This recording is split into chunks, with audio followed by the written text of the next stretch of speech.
Let's talk about what it's like to be in pain all the time, friends. More Mary. Hello, good morning. Welcome back everyone to another episode of More Mary. I am your host, Miss Mary Lou. Today, due to things in the news, we're gonna get a little bit more real talk in here. I know we talked about stress a couple of weeks ago. Due to stuff, it's time to talk about it. I just gotta bite the bullet. Let's talk about what it's like to be in pain all the time, friends. I'm not ready. Go before you're ready. I had a college professor say, go before you're ready. I'm not quite ready. You may have heard recently that Lady Gaga was hospitalized because she was in pain. Lady Gaga also had a new Netflix documentary, 5'2", come out on Netflix. Other than just being an awesome woman, Lady Gaga and I have something in common. We both suffer from fibromyalgia. Fibromyalgia is not fun. Let me read to you what the National Fibromyalgia Association website says about it. Fibromyalgia is characterized by chronic widespread pain, multiple tender points, abnormal pain processing, sleep disturbances, fatigue, and often psychological distress. I want to put a disclaimer on this video. I can only talk about my personal experiences with this condition. Others experience it slightly differently, and I certainly can't speak to Lady Gaga, but if you're wondering what this mysterious pain condition is, I'm your girl. This whole thing is really awkward, isn't it? I have tea! That will help. Oh, that's good. I was kind of expecting myself to get emotional, but I guess I'm just kind of like blocking that off somehow. Hey, so I guess I should just tell my story. So in my early teens, I got the flu once and it felt like I never got better. I was just that deep fevery flu ache all the time. I couldn't sleep at night, but I was exhausted during the day. It just hurt everywhere all over. I mean, you know what it's like to have the flu. It feels awful. All of a sudden, it had been like a month and I still felt like I have the flu even though my fever had gone away. I was out of school for a little while. I'm talking this is like junior high school. They didn't know what was going on. After a couple months, I got better. I went back. The next year, the same thing happened again. They still didn't know what was going on. I just felt so flu-y and awful. It was kind of felt crappy most of the time. It wasn't enough to really keep me out of school until freshman year. So I guess it was the third year in a row and it got so bad. Moving hurt. Everything hurt. I went to a bunch of doctors, disease specialists. No one knew what was going on. They were really convinced that I had Lyme disease or MS, but I kept coming up clean for all of those tests and it just hurt constantly. Just imagine that deep flu ache and all you can do is like be awake. I'm laughing, but it's very serious. After several months, I finally felt well enough to kind of start easing back into school. And then again, my junior year, my health collapsed and I had to be out of school for a while. Especially when you're a teenager and you're going through all of your regular teenager stuff, it's kind of weird to be pulled out of social everything, especially when you're this big like weird mystery case and people are afraid of you. Like someone literally said to a sibling of mine, oh, how's your sister? I hear she has a serious case of bullshit. And that person wasn't the only one that felt that way. I had some animosity from people that were really close to me, sometimes out of love and frustration because I didn't know what was going on. But in the meanwhile, like it hurt so much and no one could help me and it was frustrating. Taking things like physical education in high school were really difficult, especially when I was trying to transition back into school. Even my own doctor, because my gym pass had expired, I talked to him on the phone to try to get another one, and he said, well, I can't write you another excuse out of PE because there's nothing wrong with you. You know, the emotional stress that comes along with all of that and people being really mean about it. And also, that was one of the first times I'd really experienced animosity from adults. So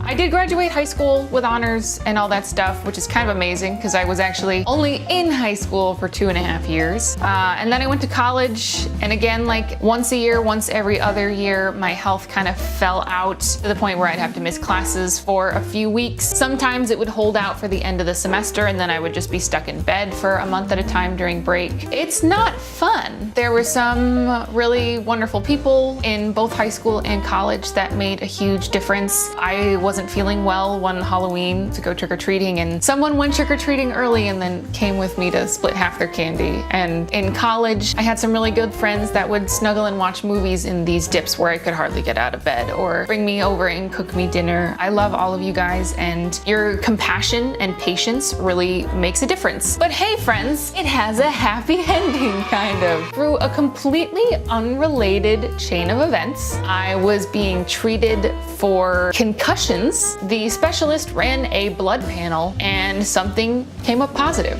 Out of all of the blood tests that I've had in the past, this basic blood panel for this doctor, something came up. I'm sorry, what? I got a letter in the mail explaining it all. The cause of fibromyalgia, they're still uncovering it today. It's a very misunderstood disease. There have been so many people, so many doctors so resistant for so long about the fact that it's a real condition. They believe now it's a neurological issue, hyperactivity in the pain sensors in the brain. But the root of it all, for me personally, comes from genetics. The blood test that came up positive, it showed for a metabolic disorder. So my body can't break down a particular nutrient the way that it's supposed to. My body's ability to break down folic acid is reduced by 70%. So folic acid is an amino acid. It's a basic building block of life. You use it to, you know, make healthy cells, healthy neurons, and help your body get rid of stuff the way it's supposed to. I have the double mutation, so it's extra bad. And so over time, not being able to break down that nutrient from what you eat can have severe impacts on your body and how it functions. That's a lot of folic acid I wasn't getting, but unfortunately, taking folic acid doesn't help. My body still can't break it down. So there's a pill, ladies and gentlemen. There is a freaking pill for what I have. I never thought, after suffering for 10 years, I never thought that there would be a pill. I take a pill that is the broken down form of folic acid. So all it has to do is bypass my bloodstream and my body can use it how it needs to. So I didn't find out about this until 2013, and I noticed a significant difference in my body pain alone in the first few weeks of taking this medication. Over the last 4 years, I felt the best that I felt since I was a child. The difference is miraculous. However, that's just my story. A lot of people never really get that aha moment. They never get that, oh, this is where all of like this torturous pain every day comes from. There are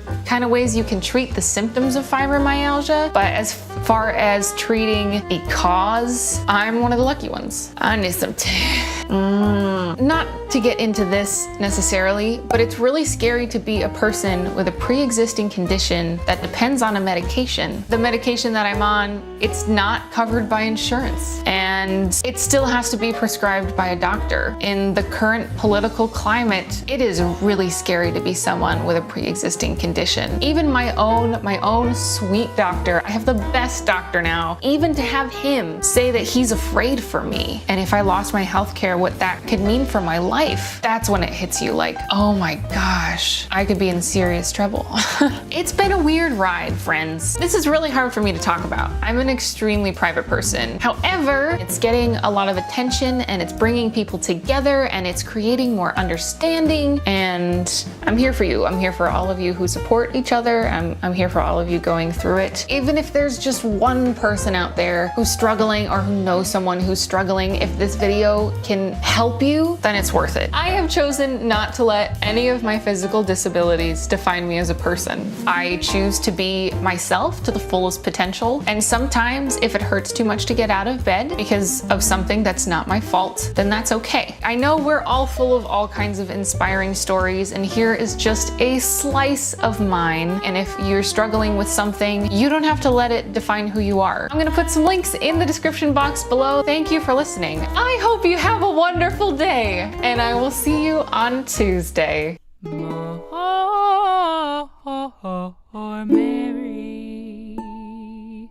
Hello! Thank you so much for watching this episode of More Mary. My Patreon is still up and running if you want to continue to support me making these videos. And hey, if you want to hang out and support each other, not just here on YouTube, you can hop on my Instagram, Facebook, Twitter, and Twitch. All my links are down below. Thank you all for being a rock star, a Tea Party rock star community. Love you all. Mwah!